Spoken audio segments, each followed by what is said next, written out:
12 seater tempo traveller వాహనాలను 17 seaters గా మార్చి నడపటం మూలంగా 17 సీటర్స్ టెంపో ట్రావెలర్ వాహన యజమానులు తీవ్రంగా నష్టపోతున్నారని, సమస్యను పరిష్కరించాలని జిల్లా ట్రాన్స్పోర్ట్ అధికారికి విన్నవించడం జరిగిందని వారు తెలిపారు.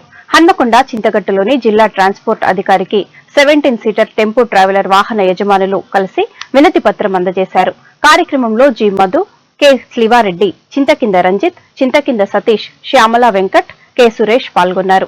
ఈ సందర్భంగా వారు మాట్లాడుతూ 12 సీటర్ వాహనాన్ని 17 సీటర్ గా మార్చడం ద్వారా 17 సీటర్ వాహన యజమానులను నష్టపరచడమే కాకుండా ప్రభుత్వానికి ట్యాక్స్ కట్టకుండా ప్రత్యక్షంగా నష్టం చేస్తున్నట్లు తెలిపారు. డిస్ట్రిక్ట్ ట్రాన్స్పోర్ట్ కమిషనర్ హనంకొండ గారిని మర్యాదపూర్వకంగా కలవడం జరిగింది. విషయం ఏమనగా 17 సీట్ల ఓనర్లు పడుతున్నటువంటి ఇబ్బందుల రీత్యా సార్ను కలవడం జరిగింది.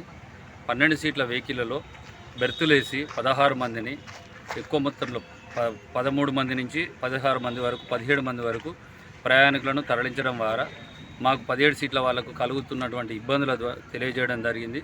దీనికి సార్ గారు డిటిసి సార్ సానుకూలంగా స్పందించడం జరిగింది. మాకున్నటువంటి సమస్యలన్నింటి మీద సార్కి మరియు ప్రభుత్వ ఉన్నత అధికారులకు తెలియజేసి మాకు జరిగే నష్టాన్ని నివారించమని చెప్పేసి కోరుకుంటున్నాం. మేము ప్రతి రూట్కి రూట్ పర్మిట్ తీసుకుంటాము, కానీ 12 సీట్లకు అలా లేదు.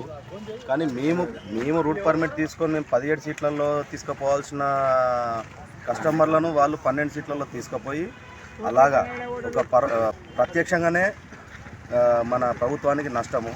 ప్లస్ మళ్ళీ ఇంకోటి ఏంటంటే క్వార్టర్ ట్యాక్స్ వచ్చేసి మేము 19,000 చిల్లర కడితే వాళ్ళు 9,000 రూపాయలు మాత్రమే కడతారు. కానీ తీసుకుపోవడం మాత్రం 17 మందిని 16 మందిని 15 మందిని తీసుకుపోవడం వల్ల ఇట్లా కూడా ప్రభుత్వానికి నష్టం జరుగుతుంది.